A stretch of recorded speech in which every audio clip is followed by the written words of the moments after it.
एक जिम का ट्रेनिंग करते हुए वीडियो डाला, उसमें मैं और आकांक्षा पुरी जी सबने देखा होगा। हाँ।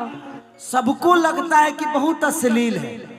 मुझे तो वो वर्कआउट लग रहा था, मुझे तो मेरा जिम का काम लग रहा था। मर्दों को प्यार नहीं होता, मर्दों को प्यार नहीं होता है, मर्दों को आदत लगती है।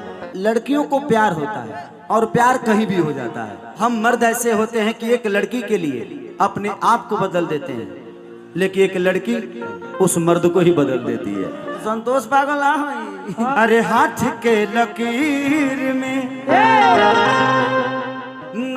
तकदीर में कि दूसरा वैकेंसी है, आओ। उस महिला के लिए एक आइटम सॉन्ग था कि हर लड़की जो ना प्यारी को सीरियस लेती है, 100 में से 90 को धोखा देती है। वो लटक जइबे राजा चोलिए के हुक में। ये करा जौन बोले कि मैं बोलो, डरता तो मैं सिर्फ एक भगवान से हूँ और आप सबसे हूँ। बतरते डरता एक दो चुटपुंजियों से तो कभी नहीं डरा मैं, और ना ही डरने वाला। अरे हाथ के लकीर में तकदीर में तू पिन्हो काहे कितना प्यार कर जाला केहू से। हाँ। हमरा बिना मर जीवो आई दादा। अगर हम दुनिया में ना रहती तो का करता तू नहीं तो ए भाई उनका क्या आवे दो, ए भैया आवे दो उनका के, न तो मर जी है तो फिर हमारा ऊपर लग जाए कुछ। हाँ। मरी हम तू जियो जियो जियो द का करे के द हम पहन लेते नहीं। हाँ भाई हमारे हाथ मिला भाई भाई, अरे पहन लिए करके भाई भाई भाई ला पहन ले। मरिया मत अब तू जिया जिया ऐसा ही इरिटेट करे खाती। तू ना जीवे तो हमरे के इरिटेट के करी। हाँ। देखा बाबू देखा।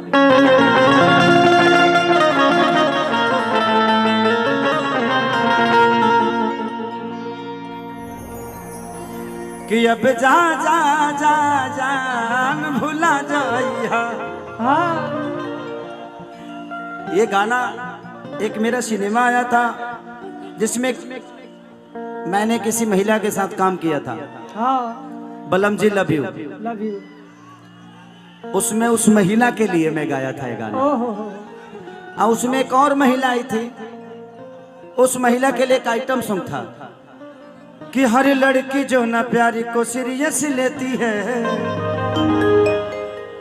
100 में से 90 को धोखा देती है। देखिए एक बात आपको बताता हूं, लोग कहते हैं ना कि प्यार, मर्दों को प्यार नहीं होता, मर्दों को प्यार नहीं होता है, मर्दों को आदत लगती है। प्यार और लड़कियों को प्यार होता है और प्यार कहीं भी हो जाता है। हम मर्द ऐसे होते हैं कि एक लड़की के लिए अपने आप को बदल देते हैं, लेकिन एक लड़की उस मर्द को ही बदल देती है। सही बात। फर्क कितना ही होता है कि हम किसी के लिए अपने आप को बदल देते हैं, लेकिन जब लड़की होती है ना, वो लड़की उस मर्द को ही बदल देती है। दूसरा वैकेंसी है, आओ। अंतर इतना ही है, बट ठीक है, ये दुनिया का दस्तूर है। हम प्यार के लिए बने ही नहीं, मुझे लगता है कि हम लोगों के मनोरंजन के लिए बने हैं। और जहां तक रही सवाल, कभी कभी मेरे बारे में गलत बोला जाता है। हाँ। तो जिसको गलत बोलना है, मैं सही भी करूंगा तो वो गलते बोलेगा। ये दिमाग में रख लीजिए आप, क्योंकि वो आज तक मेरे लिए कभी सही बोला नहीं है। आज जो सही मेरे बारे में बोला नहीं है, उससे सही का अपेक्षा क्यों करता हूं भाई? नहीं करता। अब तो अभी मैं गाड़ी में आ रहा था तो एक न्यूज देख रहा था। मेरा एक गाना वायरल हुआ है जो अभी 4 दिन पहले बोका म्यूजिक से, हो लटक जइबे राजा चोलिए के हुक में। उसमें मैं और आकांक्षा पुरी जी एक जिम का ट्रेनिंग करते हुए वीडियो डाला, सबने देखा होगा। हाँ।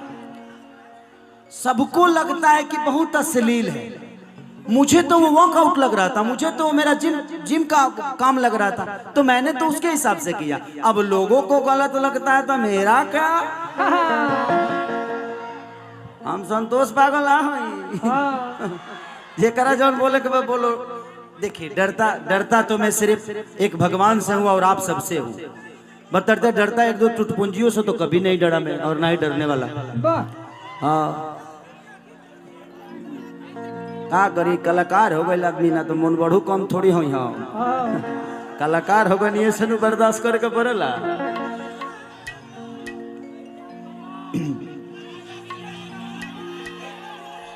कि दिल ना लगई हाँ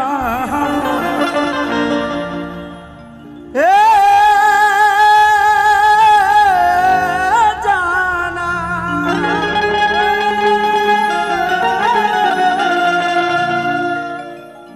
का नाम है तहर? प्रतिभा। प्रतिभा। बहुत प्रतिभा बतारा में। हाँ। तहार तहार आरती। आरती। आरती धन बाड़ू रे। धन बाड़ू ए आरती। ना एक नंबर ना कुछ बोले भाव ना वायरल कर दिया से 1 मिनट में भाई दिक्कत हो जाएगी। कि जान जान कह के जान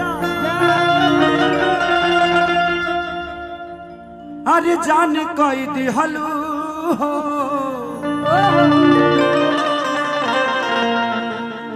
शब्द सुनिए लो कि जान जान कह के जान अरे अनजान कोई दिहलू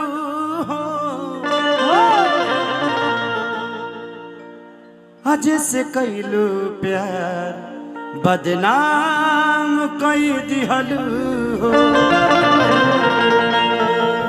कि दिल ना लगई हा हे